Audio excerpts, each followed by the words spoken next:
Hello and welcome to this review of the Glenlivet Founders Reserve. They show George Smith, founder from 1824. This particular variety of single malt Scotch whiskey was introduced in 2015. It says smooth and balanced. I bought this at Walmart. I don't recall the price, but it wasn't expensive particularly. And you can check Walmart.com or TotalWineAndMore.com to get an idea of the price. There's a tasting note chart on the back. It's focusing on vanilla, especially, and then toffee, floral, and fruity. And very low on spices and raisin. The thing that makes this one special, it's called the American Oak Selection. They have a selective use of first fill American oak casks or barrels. Barrels that have never had whiskey in them before, okay? So never before used oak barrels. In combination with various of single malts that have been aged at various lengths of time in Scotch barrels. Okay.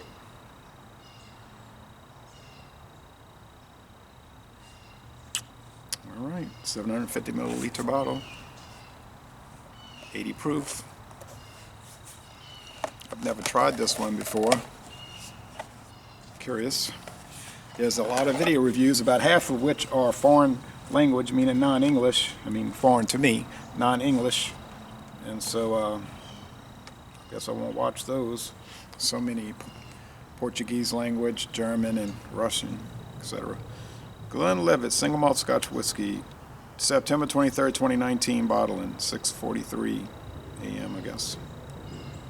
Banffshire, Scotland.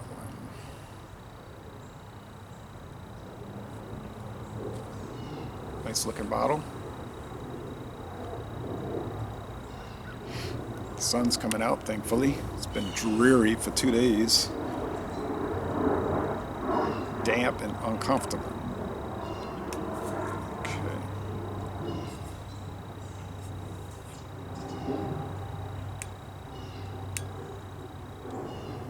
Sorry for the hold up. Thing couldn't snag it.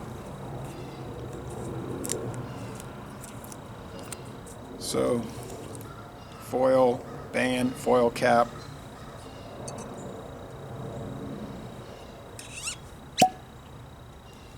Real cork, plastic cap.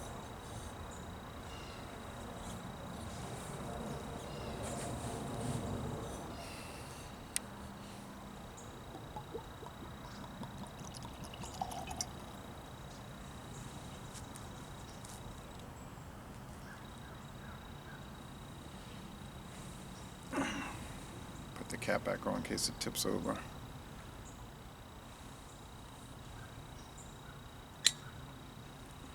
Alrighty then.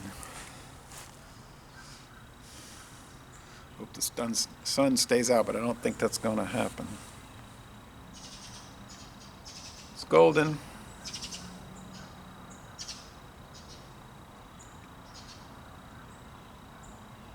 Kind of a amber gold.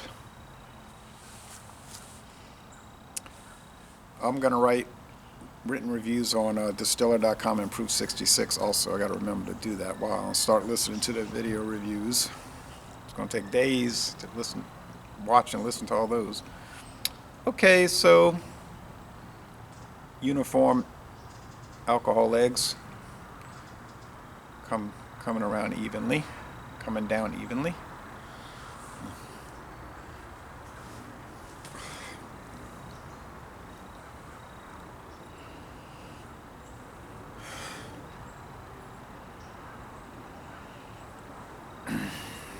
Got mild, mellow peatiness. No kind of smoke. Just mild, mellow, peaty malt. And then the way I see that usually means a lot of bread dough. Lots of bread dough. Somewhat like a dinner roll on, before it's baked. A little honey.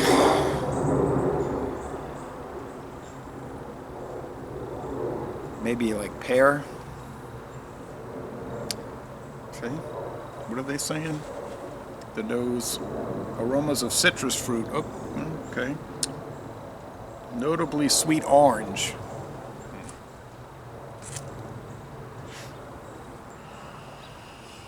Now, it didn't smell like orange to me. All right, tasting time.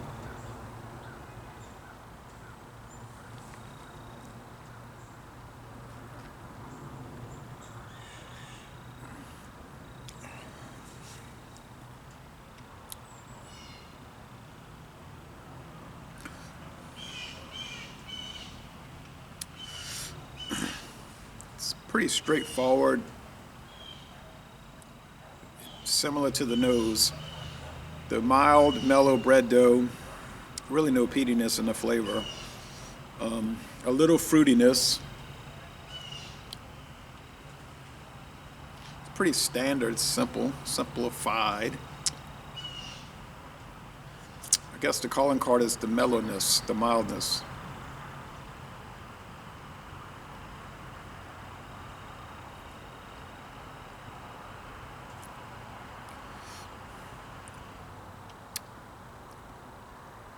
A slight little bite on the back end, a little sharp note. Yes, a little fruit. They're saying oranges, or I'm saying peaches. I mean pears. Peaches, pears. Now the palate, they're saying sweet fruit zones. Zesty oranges and pears. Okay, well I did say pears, but I didn't pick up the orange. And a hint of candy, toffee apples. Well balanced and exceptionally smooth with a long, creamy, and smooth finish. I think the finish is more like long, medium than really truly long. It's sort of creamy and is smooth.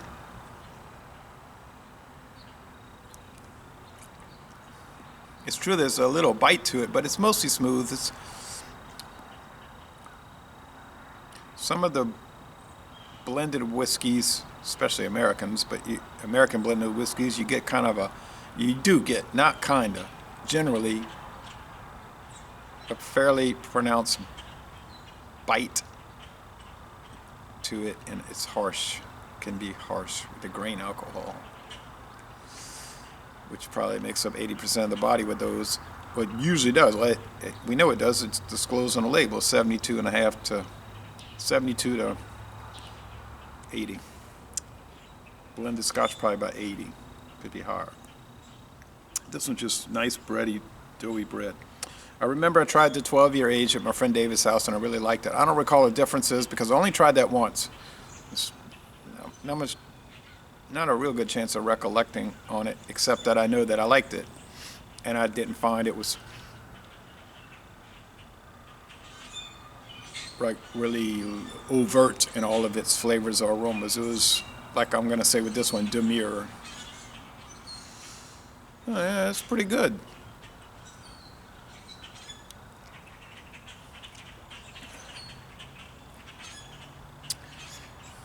I did pick up a little peat in that last sip.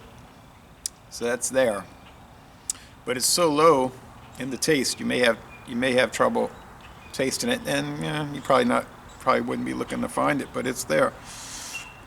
So that's my thing about this. It's mainly a doughy flavor, no surprise, with a touch of pears. I'm saying, I don't know about the orange. There's no real earthy notes or anything like that, or any kind of like compost, which you'll find in some of these scotches, very composty. Soily. Sort of basic, but basic meaning good basic, right? Not bad basic. So how would I score it?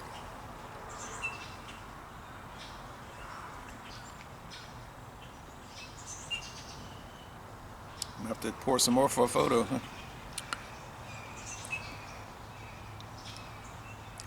Yeah, it's got that little bite at the end, going around the corner. It's very pleasant. probably go with about 92 out of 100, 9.2 out of 10. A minus, getting close to regular old A, but A minus, like lower end of excellent, but no complaints for the price point.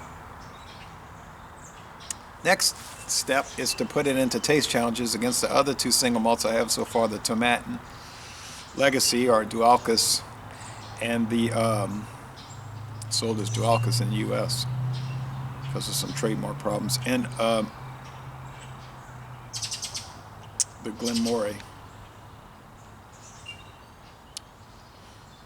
The Glenmorangie Elgin Reserve. So we'll do the Glenlivet Founders Reserve versus Tomatin Dualcus, so-called Dualcus Legacy, really, and the Elgin Classic from Glenmorangie. So those three, I think they'll be pretty even. It won't be too easy to tell one from the other, and the quality level will probably be even across the board. So that will be quite a challenge, but I think it'll be more or less a draw with those three.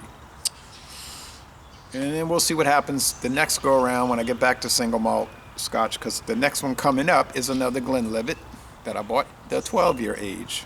I wanted to get my own bottle and really rest on it, think on it, drink on it. So, Les Le Bon Temps Relais, still an excellent product, and I'm going to end this review by saying, y'all come on down to southeastern Louisiana.